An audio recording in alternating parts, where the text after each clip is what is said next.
If you're looking for turnbuckle to turnbuckle action in the form of an 80s movie inspired comic book, well, Undisputed might just be what you're looking for. What happens when a retired wrestler who's just trying to get out of wrestling and put his boots behind him is 619 right back into the ring? That's 12-2-18. No, I don't think we've ever seen that before.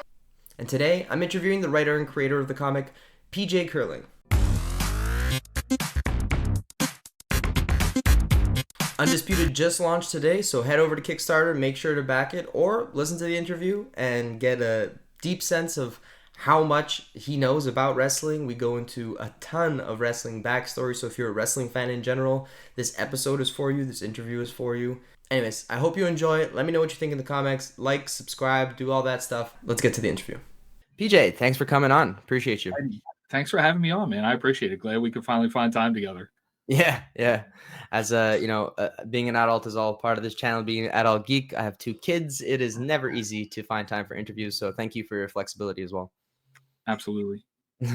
Awesome. So we've had a little bit of a chance to speak, not too much of a chance to speak too much. So let's get into, tell us a little bit about yourself and your journey in comics, but you primarily at first. Sure. Well, my name is PJ Curling, and I'm here because I'm the writer and creator of Undisputed, which is a pro wrestling comic book that will be released in January 2025. And I am a pretty big geek.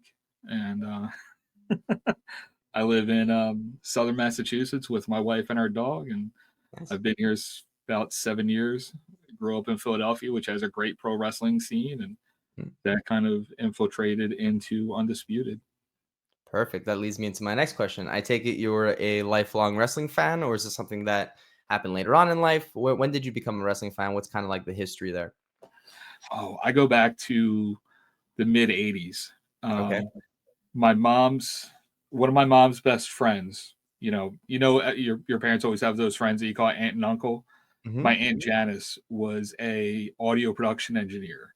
Okay. And she worked on, she got her start working on Mr. Rogers' Neighborhood back in the day. Oh, wow. And then she also worked, I think she worked the first 3 WrestleManias when they were still like closed circuit, like before pay-per-views really happened. Okay. And she got me like Ricky the Dragon Steamboat's autograph, and she got me a WrestleMania 2 t-shirt that is like this big, But so I go back to that, and then you know how it is, you dip in and out. In high school during the Attitude Era, I was big into WWF and ECW. Being from Philadelphia, ECW was huge. Okay. I heard a lot. A lot of cool. I didn't know ECW was that hardcore until I just saw the Vince McMahon documentary on Netflix that just came out recently. I had no idea. I heard about ECW being, especially during the Attitude Era, a big wrestling fan. But yeah, wow, that was some stuff. That was pretty crazy. So seeing that live, how was that? Sorry to interject, but just seeing that live, I can't imagine the energy in the room. I never got to the ECW arena in South Philly is like historic. It's where it was ECW's home base for its whole run. And I never got to see ECW in the ECW arena. But in the early 2000s, in the mid aughts, I started working in MMA and boxing, and I had a chance to meet Maven Bentley, who is the technical wrestling advisor for the comic book. And Maven was the president of... That's really cool. Sorry, we'll get to that. Continue. Sure. So Maven was the president of Combat Zone Wrestling, which kind of took over the mantle as Philadelphia's, extreme. They call their extreme wrestling ultra violent. So they took over that ECW space, and they ran the ECW arena. And God, I forget when it was, but the ECW arena closed and got renovated and reopened as they wanted to be a music venue, and that really didn't work out. Right. But because I knew Maven, I had a chance to be at what they call a gorilla position, which is the spot right behind the curtain, the entrance curtain. I had a chance to be at the gorilla position for the last wrestling show at the original ECW arena before the renovation. That's wild. And I took the last picture in the building, which has been lost through 1,000 different cell phones and whatever. Yeah. Who knows the quality of it too at that point, right? Like it was probably like one of the first cell phone pictures. It's like 40. It was awful quality, but so just dipping in and out of wrestling my whole life. I'm a fan of the sport of professional wrestling. I love watching lucha libre, and I love watching Japanese. They call it puro and strong Yeah. style in Japan.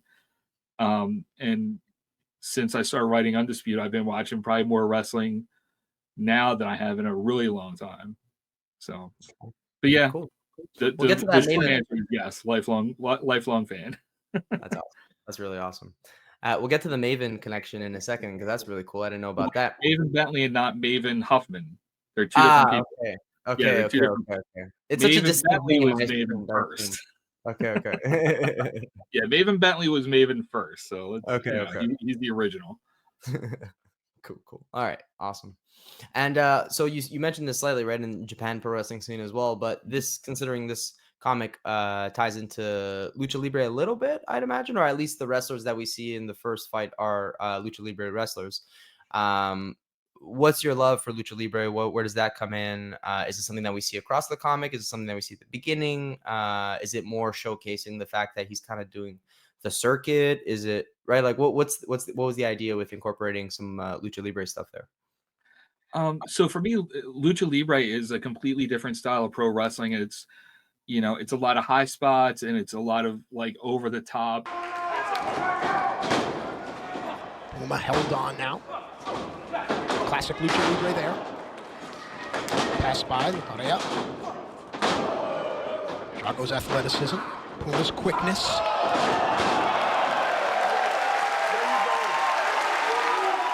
The history with the lucha mask and the tradition behind that, and their style of wrestling. They obviously tell stories in pro wrestling because stories are what keeps the fans coming back. Yeah. But their stories are more black and white. Like they don't have anti-heroes like we have in modern wrestling, like since Stone Cold Steve Austin. So Right. they're telling very much good versus bad stories. The Technicos versus the Rudos, the good versus evil, Interesting. which I really enjoy. And it's tough to keep up because there isn't much lucha with English commentary, Mm. so a lot of it is just watching, a 7-minute long car wreck and then move on to the next car wreck. But I do love the traditional lucha libre.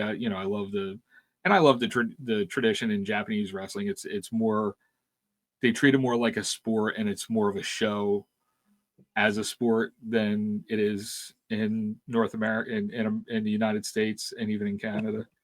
Okay, so you would say, so if you were to put it on a spectrum, would you put like lucha libre as like the super performative, and then you have kind of like a North American in the middle, and then you have Japanese over on the other side?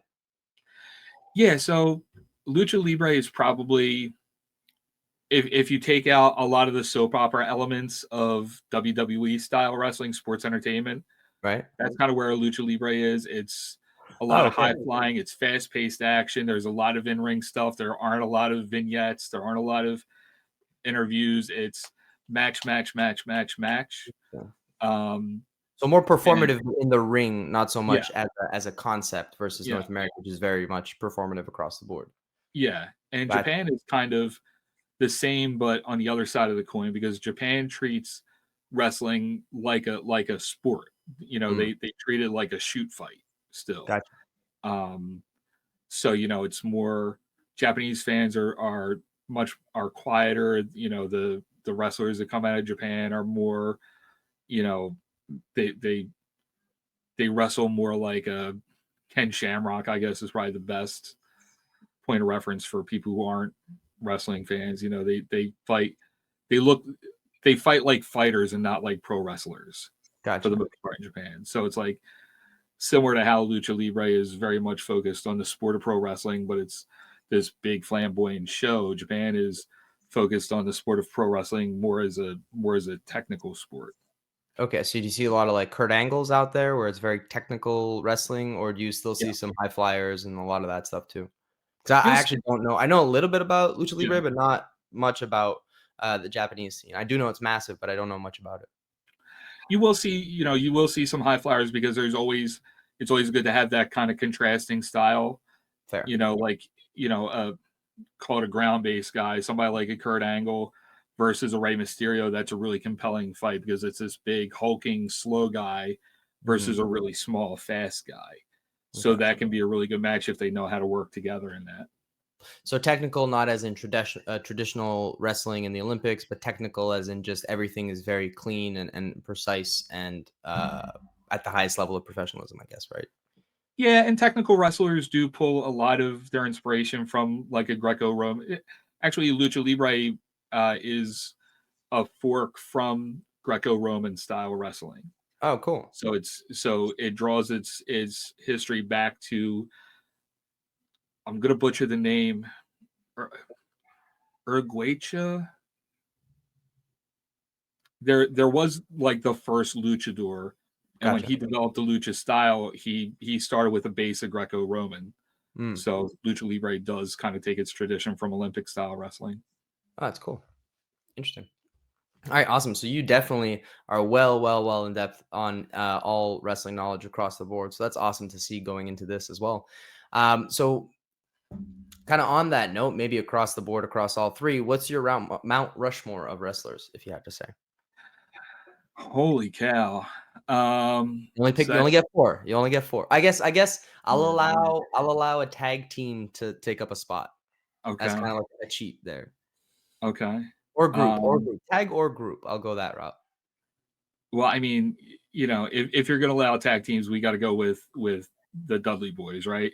I mean, Okay. they won championships on like 3 different continents. Everywhere they go, they win belts. They're True. just, they they are one of the best tag teams in the history of professional wrestling. End the conversation. They're on the tag team Mount Rushmore. Period. Right. Um, That's true. I forgot and how because for me, like it was all about Edge and Christian. That was my Mhm. favorite tag team in that Sure. era. But yeah, the Dudley Boys are huge, and then I found out later how prolific they were around the world as well. Yeah, cool. Yeah. Sorry. All right. It's going to be a little ECW heavy because I got to go with Tommy Dreamer. I mean, Tommy Dreamer has been one of my favorite wrestlers since I first saw him. I don't And he's recognize him, but I actually, will pull up a picture of him where I am at right now. So you're seeing him okay. right now, but I don't know. I'm not familiar with him. Um, But okay, Tommy Dreamer. he was like the flag bearer for ECW wrestling. He was ECW wrestling.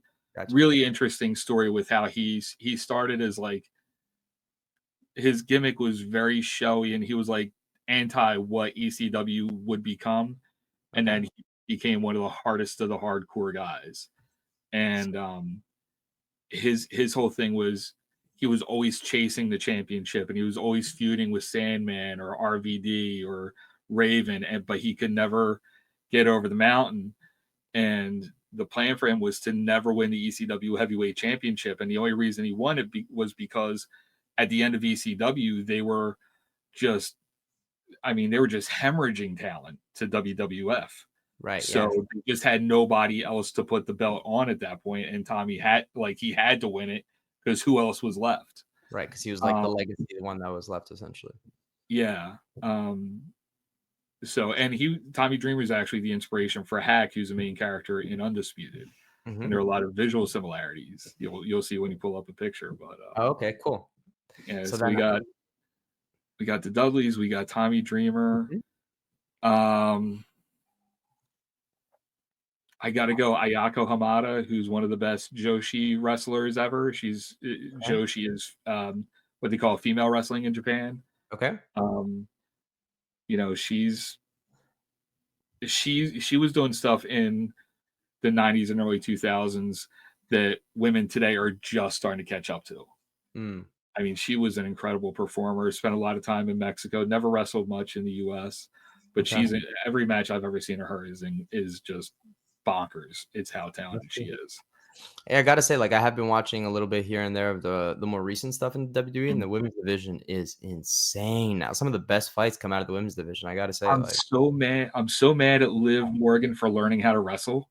Because like 4 or 5 years ago, whenever she okay, debuted, like she was kind of the wrestler that I pointed to for why I wasn't a WWE fan. okay, But now I'm watching more WWE than I did even when I was a kid.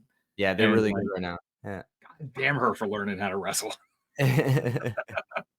yeah. Rhea Ripley's a big favorite of mine too. So seeing them go at it, She's incredible. yeah, She could handle herself in a men's division if Triple H lets them go Yeah, intergender. exactly. That's the thing right now, right? They're trying to see if they can get to go up against Dom. That'd be Yeah, awesome. That'd be really cool. she's got to come back from injury again.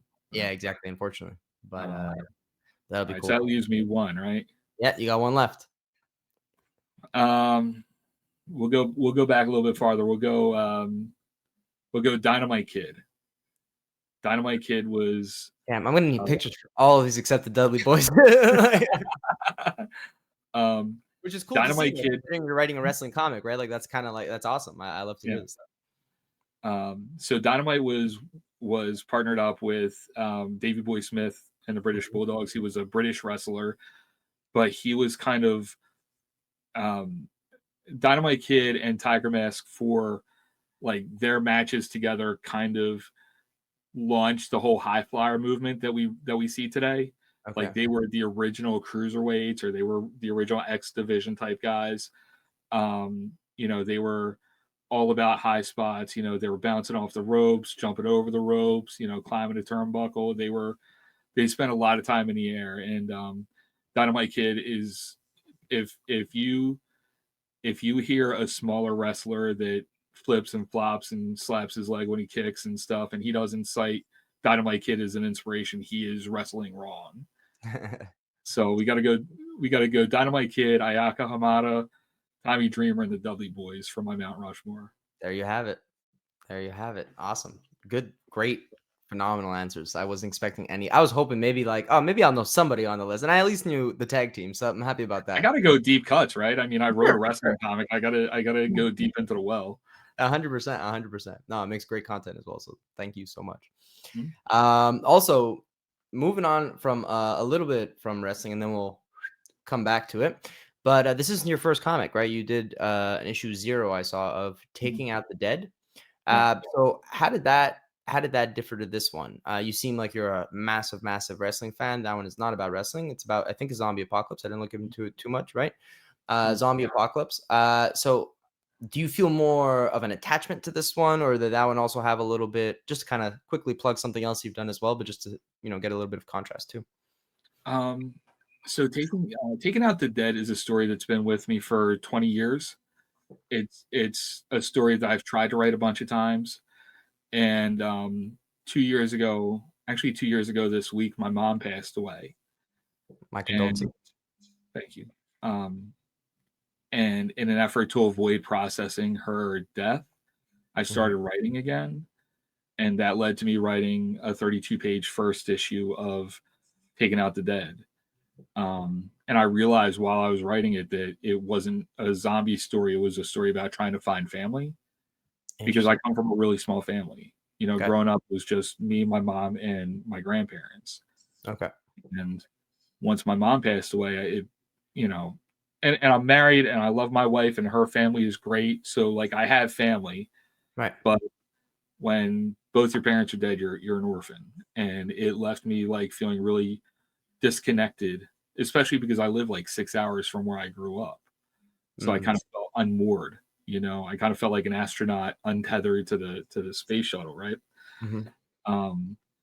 So I think subconsciously I was trying to cope with those feelings through writing Taking Out the Dead, because it's about a zombie apocalypse, but it's about a young woman who's trying to find her brother who she thinks is still alive. And it took me a couple of drafts of the story to really realize what I was actually writing about. So we did an 8-page issue 0 to promote a Kickstarter campaign that we ran in March, and I just got my ass kicked on that Kickstarter. I failed miserably on that one. And I really want to get back to Taking Out the Dead. I hope that Undisputed puts me in a place where I can come back to that story and tell it, because I think that's a more for a zombie story. It's a much more emotional story. It's a much more personal story for me. Yeah, it's better when there's an emotional Yeah, bridge that ties not a gimmick, but such a heavily themed thing like that. You need that extra bit, and that sounds like the perfect extra bit to add in there. And when the Undisputed Kickstarter failed, I took like a month off just to kind of lick my wounds because I put the Undisputed. You mean the Taking Out the Dead Kickstarter. yeah. Yeah, I've been talking about Undisputed so much; it's Freudian slip. When the TOTD Kickstarter failed, I took a month to just kind of collect myself. So yeah, so I was in a bad place, and I took a month off, and I had this idea kind of in the back of my mind for basically an 80s action story, Mm-hmm. but I like to do things a little bit differently. So Mm-hmm. I wanted to do it in pro wrestling instead of like martial arts or street fighting or whatever. I wanted to do it in like a lucha libre world where, there are a lot of guys in masks and just Yeah. like high flying and really bright and vibrant and stuff. Mm-hmm. And so I started noodling with that, and I had a conversation with my creative partner Chris, and he's also the money behind Undisputed.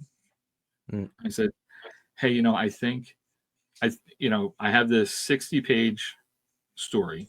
It's 20 page issues. It's a complete story in 60 pages. They're only 20 pages per issue. I think that if we put our focus on Undisputed and made this book first, I think once that story's told, we'll be in a better position to be able to come back and tell the zombie story, because it's 32-page issues. It's an ongoing. It's a much bigger thing, and we're just not in a position to be able to tell that story right now. Logistic. We don't have the money to finance it. We don't have the following to back it. Mm. So, we kind of put our focus on Undisputed, and we're in a position now where the book's fully funded, the book's complete, all the art, all the lettering, everything is done, and we're just going to do the Kickstarter for basically pre-sales. Mm-hmm. So the book is definitely coming out, and Awesome. we're just trying to get it into as many hands as we can, because Mm-hmm. the more people that read it, the quicker we're able to turn into issues 2 and 3. And once 2 and 3 are done, hopefully we're in a position where we can go right back into Taking Out the Dead. Mm-hmm.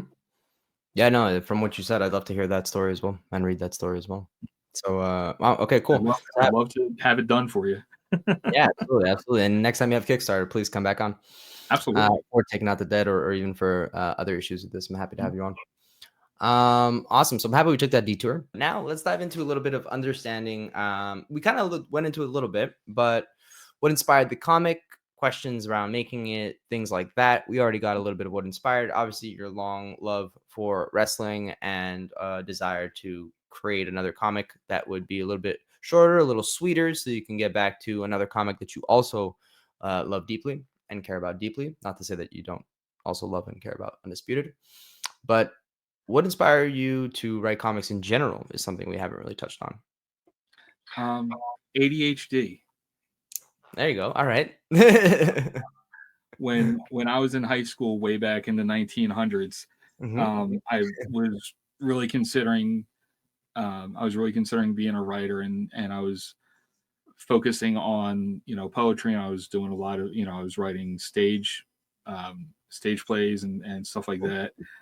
And then I read Breakfast of Champions by Kurt Vonnegut, and I decided that there's no way I'll ever be that good of a writer, and I just kind of stopped writing for a long time. But then like 20 some years ago, I had the idea for Taking Out the Dead, Mm-hmm. and just trying to figure out like how can I write this and not just completely lose the thread. And I just landed on comics because it's an attainable form. Like I can make a comic book happen, but can't make a play happen. I can't make a movie happen, and my brain won't let me sit and write a book. Yeah, fair enough. Fair enough. That's cool then.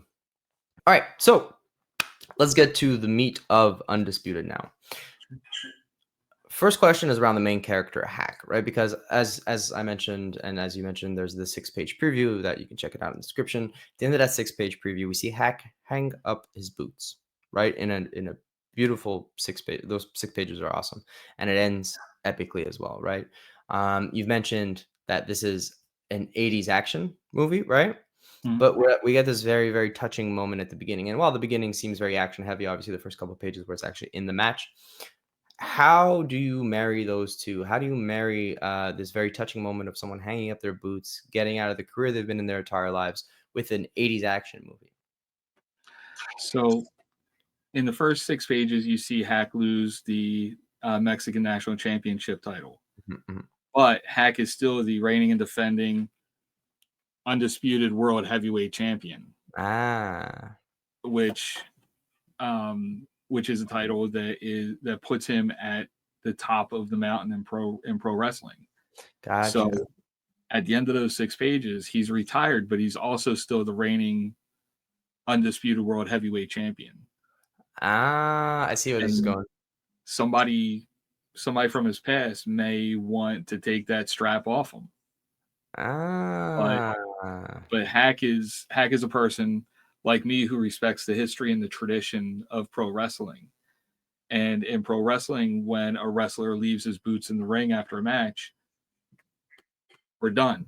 got We're not a professional wrestler anymore. Because a gotcha. wrestler is not a wrestler without his boots, right? Ah, No matter where you go as a pro wrestler, you got your boots in the car in case you get a match. mm, So that means something to him, and it's mm, important to him that he retired. He wants to stay retired. He's very happy with his post pro wrestling life, mm. but he's still got that undisputed belt hanging over his bar.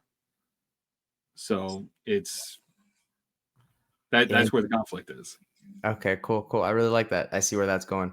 By the way, Uh, this is a reward tier.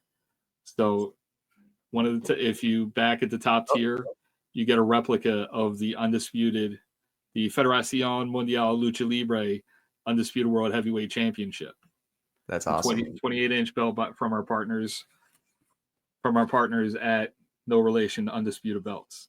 That's awesome. So we've got this, and we've also got an 18-inch version, which is a little bit smaller, but That's cool. it'll look good on a collector shelf, I think. Yes, sir. Yes, sir. That's awesome. So look for that in the Kickstarter. Make sure to back the best here, um, and show some love. But awesome to hear about Hack. That sound okay. That sounds really cool. Maybe we'll see John Cena leave his boots in the ring finally because he's technically officially retiring next year. So I like John Cena so much more as an actor than I do as a wrestler. yeah, I He think is a lot. He was dragged out, right? Like that was his problem. That's what he had to deal with. His character got dragged out for forever because wrestling wasn't doing so great during that time and stuff like that. Apparently. Yeah, I mean, he's never been a very good in-ring worker, Okay. and he's such they call it a white meat baby face. It's like the ultimate good guy. Yeah, yeah, yeah, And yeah. he's been that for so long, and he's just like, you know, the he's the Sunday morning cartoon wrestler. Yeah. You Yeah. know, he's the wrestler that appeals to like the 8 to 14 demographic, Mhm. Yeah, for which is great because we always need a new generation of wrestling fans, but also I'm not 8 to 14. sure. And I haven't been for a very long time. So, would you, as there's a new. I actually just heard this term because of a Cody Rhodes term, "white meat babyface" from a Cody Rhodes interview that I recently saw.